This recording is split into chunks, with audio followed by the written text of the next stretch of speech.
성령님, 우리 각자의 심령 가운데 만나 주시고 역사하여 주시고 말씀하여 주셔서 피곤한 육신, 고달픈 인생, 아버지 고달프지 않고 피곤하지 않도록 하나님의 은혜가 넘치는 역사가 있게 하여 주시옵소서. 주의 은혜가 우리를 덮습니다. 아버지, 오늘 이 새벽을 깨워 나온 사랑하는 성도님들의 그 간절한 기도 가운데 하나님 기름 부어 주시고 역사하여 주시고 임재하여 주셔서 살아계신 하나님 때문에 오늘도 살아갈 수 있는 이유를 우리가 알게 하여 주시고, 아버지, 우둔한 우리가, 미련한 우리가, 육신만 따라갔던 우리가 이제는 영으로 주님을 찬양하며 하나님 말씀 앞에 아멘하며 피곤했던 몸들이 상쾌하게 하여 주시고, 아버지, 육신의 어려운 힘든 부분들을 주님께서 고쳐주시고 간절히 기도하는 것 성령께서 역사하여 주셔서 또 살아계신 주님을 찬양하며 나가는 귀한 은혜가 있게 하여 주시옵소서. 예수님의 이름으로 간절히 기도드립니다. 오늘은 구약에 우리가 룻기를 봅니다. 룻기.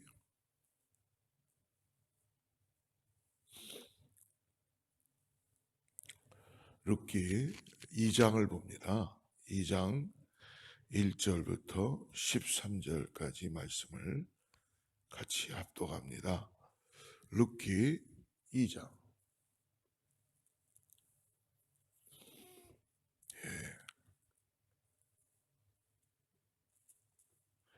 1절부터 같이 합독하겠습니다. 나오미의 남편 엘리멜렉의 친족 중에 유력한 자가 친족으로 있으니 그의 이름은 보아스더라.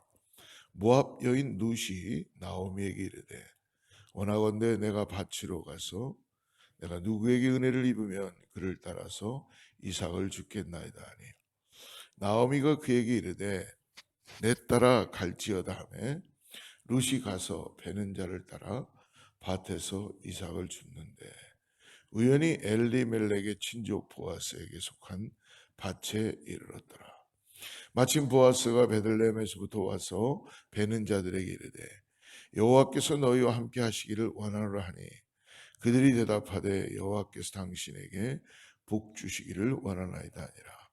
보아스가 베는 자들을 거느린 사환에게 이르되 이는 누구의 소녀냐 하니 베는 자를 거느린 사환이 대답하여 이르되 이는 나오미와 함께 모압 지방에서 돌아온 모압 소녀인데 그의 말이 나로 베는 자를 따라 단 사이에서 이삭을 죽게 하소서 하였고 아침부터 와서는 잠시 집에서 쉰 외에 지금까지 계속하는 중이니이다. 보아스가 룻에게 이르되 내 따라 들으라. 이삭을 주우러 다른 밭으로 가지 말며 여기서 떠나지 말고 나의 소녀들과 함께 있으라. 그들이 베는 밭을 보고 그들을 따르라. 내가 그 소년들에게 명령하여 너를 건드리지 말라 하였느니라. 목이 마르거든 그릇에 가서 소년들이 기러온 것을 마실지니라는지라.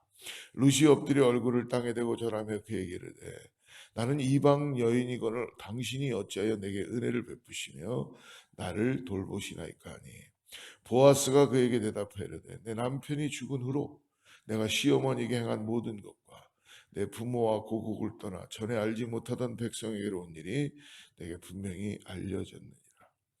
여호와께서 내가 행한 일에 보답하시기를 원하며 이스라엘하는 여호와께서 그의 날개 아래 보호를 받으러 온 내게 온전한 상 주시기를 원하노라 하는지라. 룻이 이르되 내 주여 내가 당신께 은혜 있기를 원하나이다.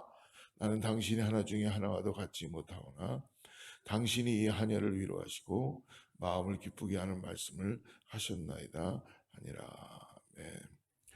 오늘부터 이번 주는 아마 우리가 룻기를 함께 묵상할 것 같습니다. 룻기에는 1장을 우리가 어제 월요일 날 나누진 않았죠.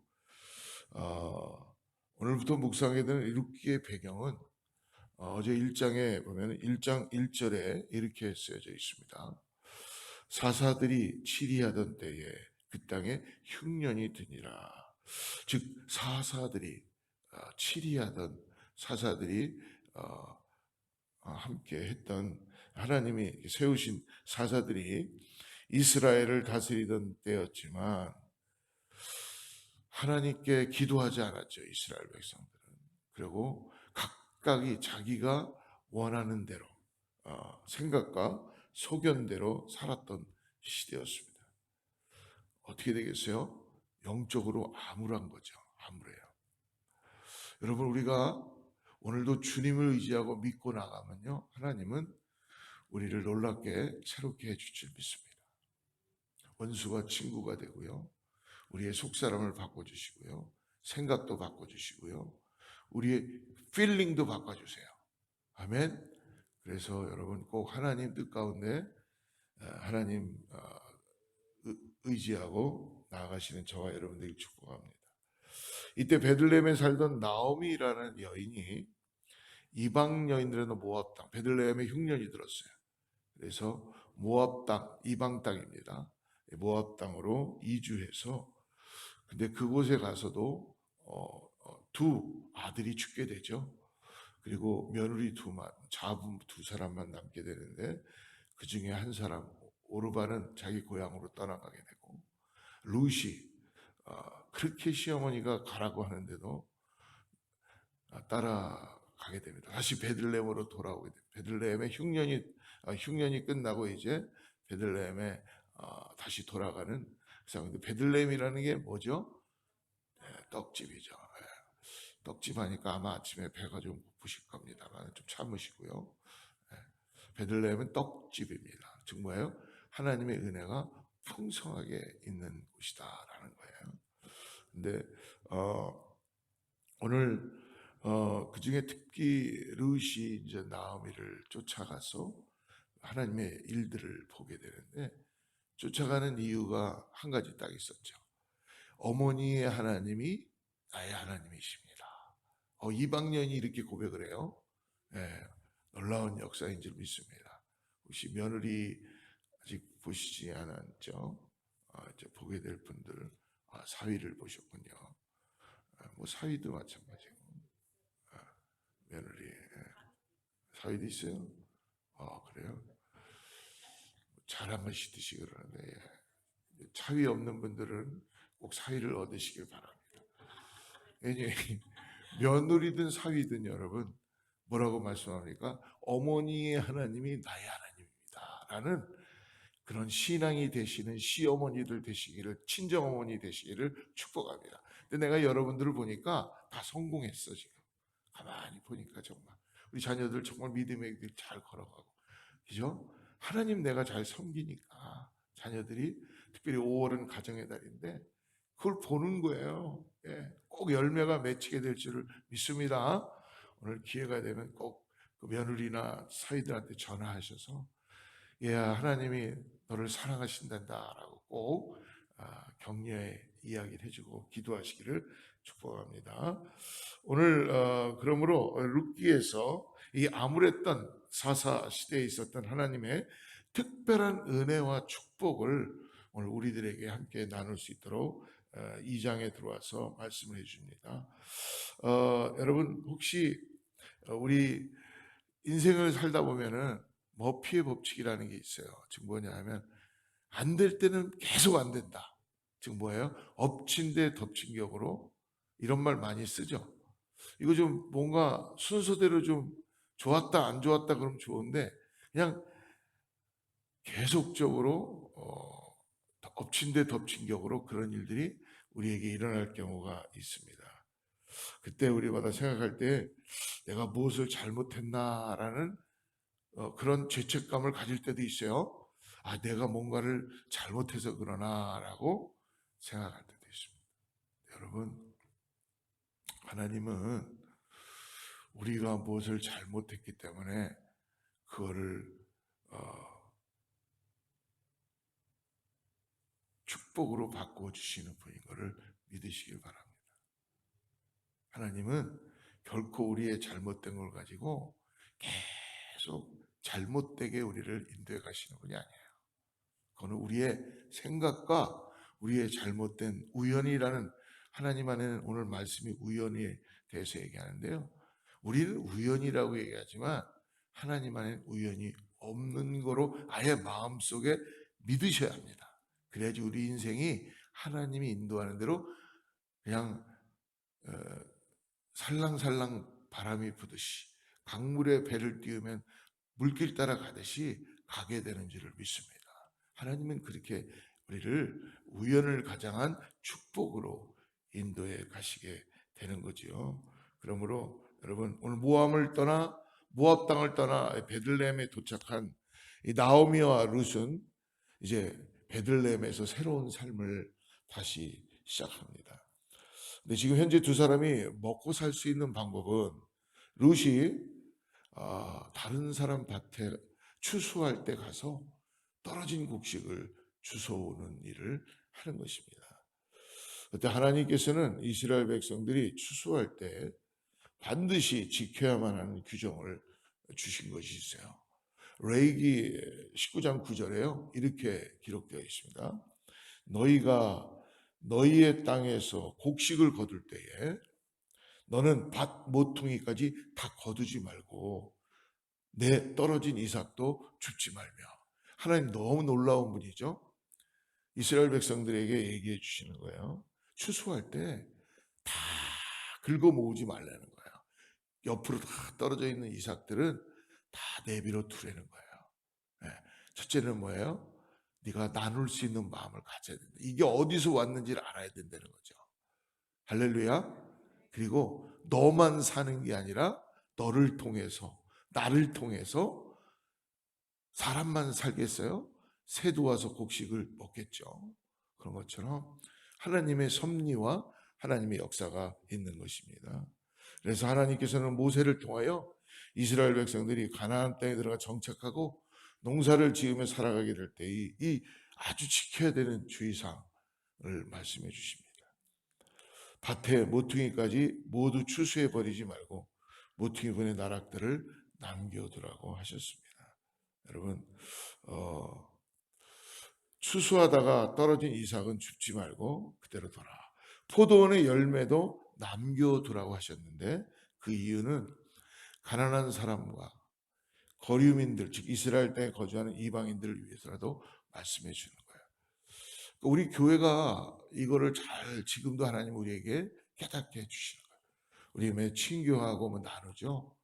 그러면 싹싹 걷어가지고 가지 말고 다 그냥 아주 깨끗이 설거지하기 싫어갖고 하는 게 아니라 항상 남는 음식은 두면은 바리바리 내가 우리 교회는 한 분도 그런 분이 없어서 너무 좋아요. 할렐루야.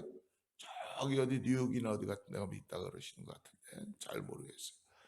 하나님이 그냥 남겨두시는 게 아니에요. 꼭 보면은요 그 주중에 그 음식이 필요한 분이 있다니까요. 제가 경험해 보니까. 예. 그러니까 앞으로 이렇게 뭔가 저기 밥 같은 것도 남으면 다 이렇게 잘 우리 교회는 그 누룽지를 잘 만들어서 놓지만 잘해서 놓으면은 꼭 필요한 사람들에게 또 할 수 있는 그런 은혜가 나타나게 될 줄 믿습니다. 오늘 이방 여인인 룻도 추수하는 밭에 나가서 떨어진 이삭을 줍는 일을 하면서 나가서 이거를 주어주는 이유가 뭐예요? 자기 혼자만을 위해서 때문에 안 나갔을지도 모릅니다. 그러나 나오미와 함께 살기 위해서 어떻게 보면 이방 여인인데도 나가고 있습니다. 동행하기 위해서. 근데 오늘 본문에서 이 장면을 아주 독특하게 표현해 줍니다. 3절을 한번 보십시오. 3절. 룻이 가서 베는 자를 따라 밭에서 이삭을 줍는데 우연히 엘리멜렉의 친족 보아스에게 속한 밭에 이르렀더라. 룻이 하필이면 이 나오미에 가까운 친족이 되는 보아스라는 사람의 밭에서 오늘 이삭을 줍게 됐어요. 룻이 의도한 게 아니었어요. 그냥 우연히 가서 줬는데 이게 나오미의 친족, 하나님의 섭리죠. 이 보아스의 밭에 가서 이삭을 줍게 됐습니다. 이 우연이라는 단어는요, 히브리어 성경에는 미크레라고 기록되는데 이 우연이라는 이 원어의 단어의 뜻은 갑작스럽게, 그리고 예상하지 못한 상황에서 일어난 일들을 표현할 때 사용되는 말씀입니다. 그래서 룻은 의도적으로 보아스의 밭에 간 것이 아니라 아무것도 모른 채 보아스의 밭에 가서 이삭을 죽게 되었음을 우리 2장은 분명히 여러분 오늘 인생 가운데 우리가 의도하지 않았을 때 하나님의 이 바로 우연한 역사가 준비된 역사라는 것을 깨닫게 되시기를 주님으로 축복합니다. 놀라운 일 아닙니까? 그런데 룻은 아무것도 모르고 있어요. 왜? 뭐만 하고 있어요? 마음을 들이고 자기가 할 수 있는 최소한의 일을, 어머니를 사랑하는 마음, 어머니의 하나님을 함께 섬기며 그 마음을 가지고 자기가 갖고 있는 일을 최선을 다해서 하고 있어요. 너무 멋있지 않나요? 뭐 내가 이렇게 하다 보니까 보아스를 만나게 되겠지? 보아스를 만나면 하나님이 우연을 가장해서, 아니죠.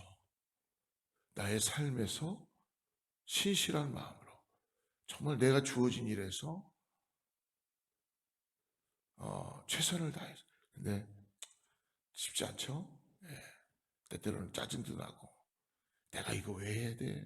이럴 때도 있고요. 그런데요, 오늘 룻은 어머니의 하나님의 나의 하나님이라는 고백을 할 때는 이방 여인이었지만 그가 하나님을 다 알 수는 없지만 나오미를 통해서 알게 된 거예요.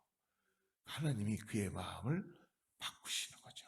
할렐루야. 오늘 그러므로 하나님의 섭리 안에서 여러분 우연이란 없다는 것을 꼭 믿음으로 바라보시기를 축복합니다.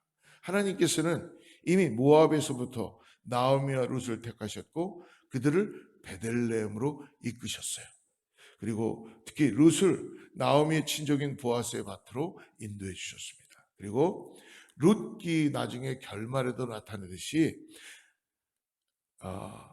보아스를 통하여 오늘 원래는 족보에는 남자 이름을 다 대게 돼 있는데 여기만 특별히 룻기를 통하여서 다윗이 출생하도록 모든 일들을 주권적으로 인도해 가신 걸 볼 수 있습니다. 그러니까 오늘 본문에서 하나님은 보아스를 통하여 하나님의 섭리를 진행해 나가고 계심을 우리는 알 수 있는 거예요. 12절 말씀 한번 보십시오. 여호와께서 내가 행한 일에 보답하시기를 원하며 이스라엘 하나님 여호와께서 그의 날개 아래에 보호를 받으러 온 내게 온전한 상 주시기를 원하노라 하는지라. 보아스는 룻이 행한 선한 일들을 하나님께서 갚으신다고 말하며 자신이 베푸는 호의를 기쁘게 받아들이라고 그렇게 말합니다. 보아스의 말들 속에는 선한 일을 행한 자에게 축복하시고 상을 주시는 하나님의 섭리에 대한 고백이 담겨져 있는 거예요. 그리고 자신이 베푸는 호의 역시 하나님의 섭리 가운데 있음을 은연중에 고백하고 있죠. 그러므로 사랑하는 성도 여러분, 하나님을 신뢰하며 사랑하는 우리들에게 있어서 오늘 우연이란 없다는 것을 꼭 여러분 꼭 믿음으로 바라보시고 신실하신 하나님만을 신뢰하고 나가시기를 축복합니다. 하나님은 우연한 사건들을 통하여 우리를 결코 인도하시는 분이 아니십니다. 하나님은 우리에게 가장 좋은 것을 주시기 위하여서 때때로는 우리를 연단하시기도 하고 때때로는 우리를 인내하게 하시고 풀무불에 넣으시기도 합니다. 그러나 하나님께서는 마침내 하나님의 놀라운 역사가 축복이 주어지게 되는 것을 보게 해주실 줄 믿습니다. 결국은 하나님의 섭리 속에서 우리는 무한한 은혜와 기쁨을 오늘 하나님을 바라보고 나가는 자, 그 뜻대로 이루고자 하는 하나님의 뜻 가운데 나가는 자들에게는 하나님은 당신의 섭리를 인도하여 우리 가운데 역사해 주십니다. 그래서 예수님께서도 주기도문에 이렇게 말씀하시죠. 아버지의 뜻이 하늘과 땅에서 이루어지기를 원하옵나이다. 나의 뜻이 아니라는 거죠. 아버지의 뜻이 우리를 통하여서 나타나게 되는 것입니다. 사랑하는 성도 여러분, 오늘도 우리의 삶도 주님의 뜻대로 이루어지도록 겸손히 오늘 룻의 이런 마음처럼 하나님만을 바라보고 하나님께 모든 것들을 의탁하고 나갈 때, 모든 주권을 주님께 맡겨드릴 때 오늘 우리의 삶 속에 펼쳐나가실 하나님의 섭리가 기대됩니다. 여러분 꼭 잊지 마십시오. 하나님은 우연을 가장한 하나님의 인도하심이 오늘 우리 가운데 있다는 것을 깨달으시고요. 여러분 하나님의 역사를 꼭 믿음으로 바라보시고 축복 가운데 나가는 우리 모두가 되기를 주로 축원합니다. 기도하겠습니다. 하나님 감사합니다. 오늘 주님의 뜻이 우리 가운데 이루어지는 걸 기대하며 이 새벽에 하나님 말씀 가운데 나갔습니다. 롯을 통하여서, 나오미를 통하여서, 또 보아스를 통하여서 우리가 하나님의 그 섭리하심을 믿음으로 바라보고 하나님 내 마음을 열어서 예수 그리스도가 오늘 나를 구원하시고 나를 인도해 가시는 은혜가 있다는 것을 깨닫게 하여 주시옵소서. 특별히 아버지 이 땅에 우크라이나 땅을 위해서 기도합니다. 하나님 우리의 기도가 멈추지 않게 하여 주시고 하나님 긍휼을 베풀어 주셔서 이 땅에 아버지 하나님의 은혜가 넘치게 하여 주시고 십자가의 은혜가 다시 새로워지게 도와주시옵소서. 사랑하는 성도님들 가정과 또 하는 모든 일들 가운데 하나님께서 역사하여 주셔서 간절히 기도하는 사랑하는 성도님들 가정에 하나님 치유의 역사가 일어나게 하시고 회복의 역사가 일어나게 해주시고 오늘 하나님의 섭리가 드러나는 일들을 보게 하여 주시옵소서. 자녀들이 아버지 오늘 어디 있든지 간에 하나님의 뜻 가운데 아버지 복받게 하시고 그들이 아버지 주님을 알아감으로 인하여서 이 땅에서 예수 그리스도의 그 온전한 믿음을 가지고 나가는 자녀들 될 수 있도록 축복하여 주시고 인도하여 주시옵소서. 예수님의 이름으로 간절히 기도드립니다.